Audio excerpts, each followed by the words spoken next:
अस्सलामुअलैकुम वरहमतुल्लाहि वबरकातुहू। नाजरीन, उम्मीद करता हूँ कि आप खैरियत से होंगे। मैं आपको बता दूं साथियों, आप अलीमी एकेडमी 92 चैनल को समाप्त कर रहे हैं। अलीमी 92 चैनल आप तमामी नाजरीन का तहे दिल से शुक्रिया अदा करता है। साथियों, फिर से मैं आपके बीच एक नई वीडियो लेकर के, और वो बहुत ही लेटेस्ट वीडियो आपके बीच लेकर के हाजिर में हो गया हूँ। साथियों, तो देख लेते हैं फटाफट हम अपने उस चैप्टर को, जिस चैप्टर की हमारी बातचीत चल रही है। साथियों, मैं आपको बता दूं कि आपने बिहार बोर्ड के दरक्षा किताब के अफसाने को पढ़ लिया, मजमून को पढ़ लिया, आपने नज़म को भी पढ़ लिया, और अब आप पढ़ने जा रहे हैं नज़म ही की शक्ल की एक ऐसे टॉपिक को जो सबके लिए नया है।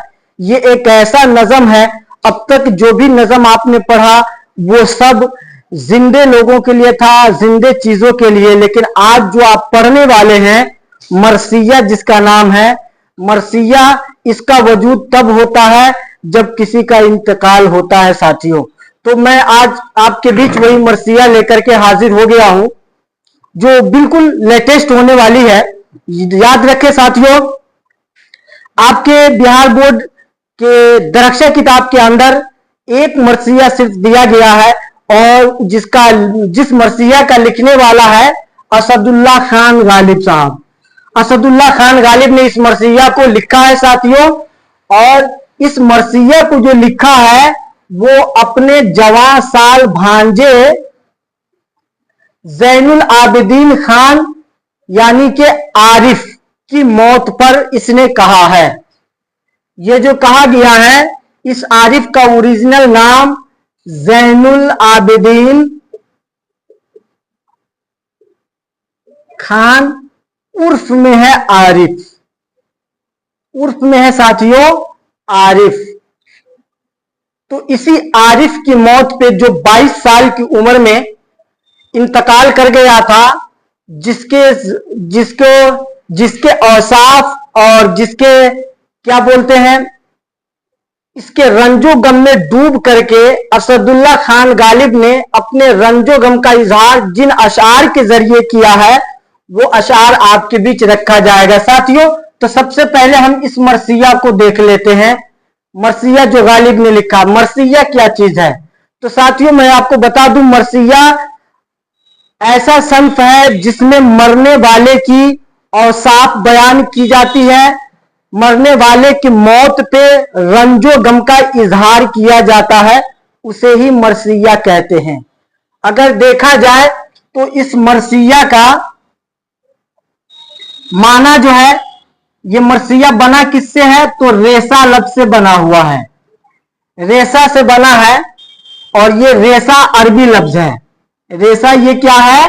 अरबी लफ्ज है, जिसका माना होता है रोना मातम करना, रोना मातम करना। साथियों, ये मरसिया की तहकीक है कि मरसिया जो बना हुआ है वो रेसा लफ्ज से बना हुआ है, और रेसा ये अरबी लफ्ज है, इसका माना होता है रोना और मातम करना। साथियों, मरसिया को देख लिया जाए तो मरसिया को दो भाग में बांटा जा सकता है, दो भाग में मरसिया को बांटा जा सकता है।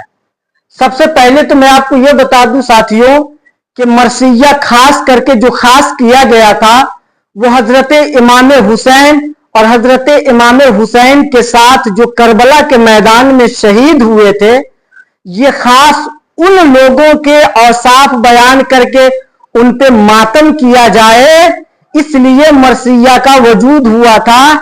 लेकिन अब मामला ये हो गया कि एक आम आदमी के मौत पे भी लोग मरसिया कहने लगे, तो जरूरत थी कि इस मरसिया को डिवाइड किया जाता। तो इस मरसिया को डिवाइड किया दो भाग में। तो जो मरसिया यानी जिसमें इमाम हुसैन के इंतकाल और शहीद करबला, शोहदाए करबला जितने हैं, अगर उनके लिए मातम किया जाए तो वो कहलाएगा मरसिया। लेकिन अगर यही मरसिया किसी आम आदमी की मौत पर कही जाए तो अब उस मरसिया का नाम रहेगा शख्सी मरसिया। साथियों, जो किसी आम आदमी की मौत पे, जो जिसके रंजो गम मौत पे रंजो गम के इजहार के लिए जो अशआर पढ़े जाएं उसे हम शख्सी मरसिया कहेंगे साथियों। अब देख लेते हैं कि इस मरसिया के कितने जुज होते हैं, मरसिया तैयार कितने चीजों से होता है साथियों। ध्यान रहे साथियों, किसी चीज को तैयार करने के लिए पहले उस चीज की मटेरियल को जानना पड़ता है। जब हम मटेरियल को जानेंगे तो उस चीज की जो बुनियाद डलेगी और फिर जो उसका पूरा बेस तैयार होकर के ऊपर तक जाएगा वो मजबूत रहेगा। लेकिन अगर हमने कहीं पे कोई कमी छोड़ दी, यानी उसके किसी मटेरियल को छोड़ दिया, तो फिर वो फन या वो चीज, वो बिल्डिंग क्या रह जाएगी, अधूरी रह जाएगी साथियों। तो मरसिया में एक मरसिया के तैयार होने के लिए क्या क्या चीज जरूरी होता है वो मैं आपके बीच शेयर कर रहा हूं साथियों। मरसिया तैयार होने के लिए चेहरा, रुखसत, आमद, सरापा, रिज्ज, जंग, शहादत, बैन, ये तकरीबन 8 है। 1 2 3 4 5 6 7 8।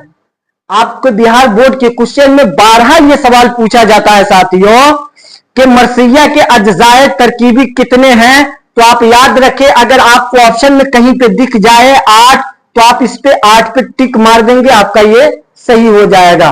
तो आज नोट कर ले आप, मरसिया के जो अज्जाए तरकीबी है साथियों वो 8 हैं। पूछा जाए कौन कौन है तो वो है चेहरा, रुखसत, आमद, सरापा, रिज्ज, जंग, शहादत और बैन। साथियों इतने चीजों से मिलकर के एक मरसिया तैयार होता है साथियों। तो लगे हाथ, अब हम उस मरसिया को भी देख लेते हैं जिस मरसिया में गालिब साहब ने क्या क्या कहा है। आप सुनिए, समाप्त कीजिए। गालिब साहब लिखते हैं अपने जवान साल भांजे यानी आरिफ की मौत पे बहुत गमगीन है। वो लिखते हैं कि लाजिम था कि देखो देखो मेरा रास्ता कोई दिन और, लाजिम था मेरे भांजे, तुम्हारे ऊपर ये लाजिम था कि तुम मेरा रास्ता देखते, बगैर मेरा इंतजार किए हुए नहीं चले जाते। ये तुम्हारे ऊपर जरूरी था कि कम से कम तुम मेरा इंतजार कर लेते। फिर आगे कह रहे हैं कि तन्हा गए क्यों, अब रहो तन्हा कोई दिन और। कह रहा कि जब तुम मुझे बगैर बताए, बगैर इंतजार किए इस दुनिया से चले गए हो, तो ये मामला रहा, प्राकृतिक का ये नियम है कि जो दुनिया से चला जाता है वो दुनिया में फिर वापस नहीं आता। मेरे भांजे अब जब तुम चले गए हो तो कुछ दिन, कोई दिन या कुछ दिन और वहां रहो, होगी मुलाकात कब, मैदान महशर में। फिर आगे कह रहे हैं कि मिट जाएगा सर गर तेरा पत्थर न घिसेगा, मिट जाएगा सर गर तेरा पत्थर न घिसेगा, हूं दर पे तेरे नासिया फरसा कोई दिन और।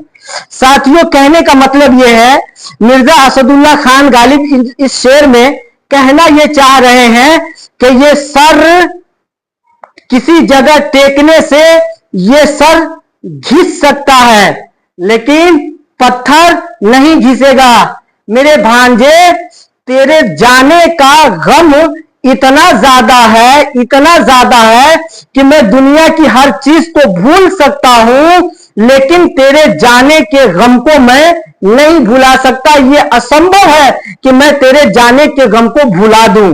फिर तीसरे शेर में गालिब साहब कहते हैं, आए हो कल और आज ही कहते हो कि जाऊं, आए हो कल और आज ही कहते हो कि जाऊं, माना कि हमेशा नहीं अच्छा कोई दिन और। कह रहे हैं कि ऐ मेरे भांजे अभी तो तुम नई कली हो, अभी कुछ साल पहले आए हो और अभी ही जाने की बात करते हो। अरे माना कि तेरे जाने के लिए बहुत अच्छा दिन था, बहुत अच्छे दिन थे, लेकिन याद रखो इससे भी तो और बेहतर दिन हो सकते थे, कुछ और साल के बाद भी तो बेहतर दिन हो सकते थे। फिर लिखते हैं कि जाते हुए कहते हो कयामत को मिलेंगे, जाते हुए कहते हो कयामत को मिलेंगे, क्या खूब कयामत का है गवैया कोई दिन और। कहा भांजे जाने के चले गए और मुझे तसल्ली दे रहे हो कि कयामत को मिलेंगे, क्या खूब कयामत का तुमने बहाना बनाया है, कयामत के बारे में तुमने क्या खूब कहा है कि मैं वहां तुमसे मिलूंगा। तो जाहिर सी बात है वो एक ऐसी जगह है जहां पे हर किसी को मिलना है, सारे के सारे कब से लेकर के अब तक, और जब तक कयामत नहीं आ जाती जितने लोग दुनिया में आए हैं या चले गए हैं सबको अल्लाह एक जगह जमा करेगा।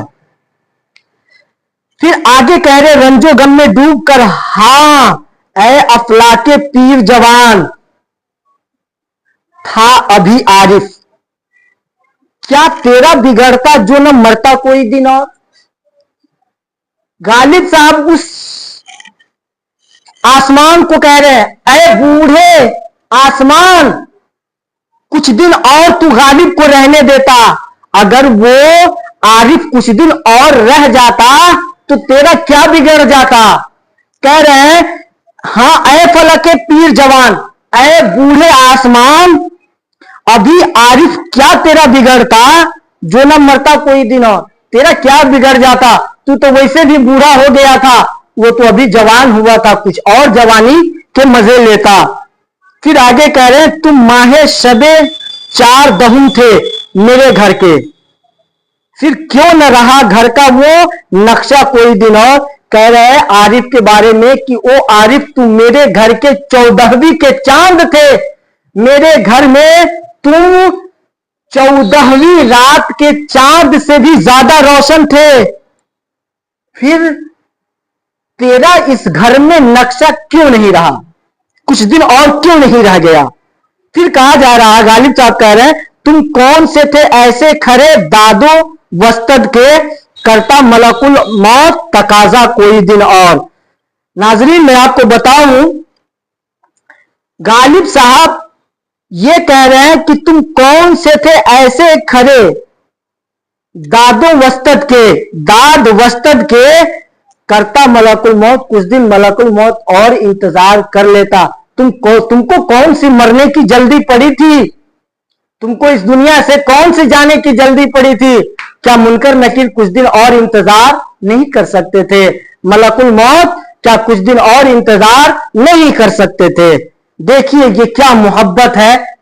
और आगे कह रहे हैं कि मुझसे तुम्हें नफरत सही नैयर से लड़ाई, नैयर ये आरिफ का भाई है, कह रहा मुझसे तुम्हें नफरत सही, मुझसे तुम्हें अगर कोई नफरत है और नैयर से लड़ाई है तो बच्चों का भी देखा ना तमाशा कोई दिन और, कुछ और दिन रहते ताकि ये तुम दोनों का झगड़ा और मुझसे ये नफरत जो तुम्हें है इन चीजों को थोड़ा सा मैं और देख लेता। फिर आगे कह रहे हैं कि गुजरी न बहरहाल ये मुद्दत खुशो नाखुश, करना था जवां मर्ग गुजारा कोई दिन और। किसी तरह से खुश और नाखुश करके हम जिंदगी तो गुजार ही रहे थे, लेकिन तू जवानी में मुझे छोड़ करके चला गया, इस बात का बहुत दुख है। खुश हो नाखुश हो तो मुझसे तुझे नफरत सही, जो भी कुछ होता हम गुजार लेते थे, कुछ दिन और झेल लेते। फिर कह रहे हैं नगालिब साहब, नादा हो जो कहते हो कि क्यों जीते हो गालिब, किस्मत में है मरने की तमन्ना कोई दिन और। नादा हो, ये गालिब साहब अपने आप को कह रहे हैं कि नादा हो जो ये कहते हो कि क्यों जीते हो गालिब। अरे भाई अल्लाह ने जिंदगी दी है, जब वो मौत देगा तभी मरना है, लेकिन कुछ लोग ऐसे हैं जो अपने जिंदगी गुजारने से ये साबित करते रहते हैं कि मैं अमर बन करके आया हूं, हमेशा मुझे यही रहना है। साथियों तो ये गलतफहमी है उनकी, ऐसे लोगों को मुखातब करके गालिब साहब कह रहे हैं कि नादा हो जो कहते हो, बेवकूफ हो जो तुम ये कहते हो कि क्यों जीते हो गालिब, किस्मत में है मरने की तमन्ना कोई दिन और। हर एक को यह पता है कि एक ना एक दिन इस दुनिया से चला जाना है, लेकिन इंसान के किरदार ये बताते हैं कि शायद उसे पूरी जिंदगी इस दुनिया में रहना है। साथियों तो ये आरिफ की मौत पे कही गई मरसिया है, मरसिया नज़म है, जिसको गालिब साहब ने बड़े अच्छे अंदाज में अपने रंजो गम का इजहार करने के लिए कहा है। साथियों लगे हाथ हम देख लेते हैं, इसमें कुछ क्वेश्चन पूछे जा रहे हैं ऑब्जेक्टिव क्वेश्चन के तौर पे, वो आपको सॉल्व हो जाएंगे। मुख्तसर तरीन सवालात दिए जा रहे हैं, गजल की हैयत में गालिब की इस नज्म को आप क्या कहेंगे? तो हम इस नज्म को मरसिया कहेंगे साथियों, इसे हम मरसिया कहेंगे। फिर कह रहा है कि गालिब की परवरिश किसके जेरे साया हुई? तो गालिब की परवरिश चचा नसरुल्ला बैग, नसरुल्ला बैग के जेरे साया हुई। गालिब का पूरा नाम असदुल्ला खान गालिब है साथियों। ये तीसरे सवाल का जवाब। चौथा जवाब है गालिब के वालिद का नाम क्या था? तो गालिब साहब के वालिद का नाम अब्दुल्लाह बैग,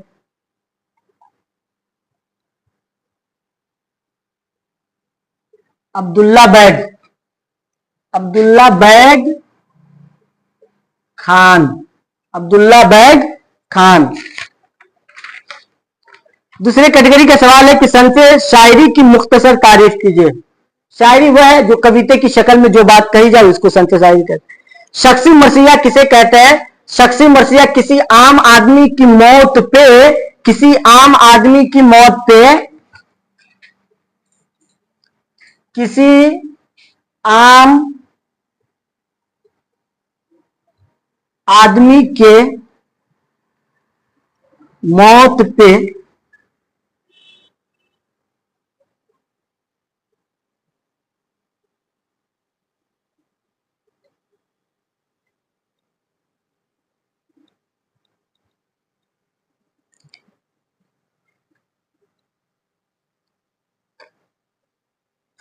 उसे शख्सी मरसिया कहते हैं, उसे शख्सी मरसिया कहते हैं साथियों। गालिब के बचपन पर 5 जुमले लिखे। तो गालिब साहब के चैप्टर, चूंकि गालिब साहब के बारे में आप पीछे भी पढ़ चुके हैं, तो उनकी जिंदगी से 5 जुमले मिल जाएंगे साथियों। इस तरह करके इसमें भी वाहिद से जमा बनाइए। ये ऑब्जेक्टिव का क्वेश्चन आ रहा है, ऑब्जेक्टिव कह रहा हूं साथ। ये ग्रामर का एक क्वेश्चन है, ग्रामर पढ़ाते समय आपको सॉल्व करा दिया जाएगा। आज की वीडियो में बस इतने ही, आपसे इजाजत चाहता हूं। मिलते हैं फिर अगली वीडियो में। उम्मीद करता हूं कि ये सारी बातें आपको समझ में आ गई होंगी। मिलते हैं अगले वीडियो में, तब तक के लिए खुदा हाफिज। हिंदुस्तान जिंदाबाद। अस्सलाम वालेकुम।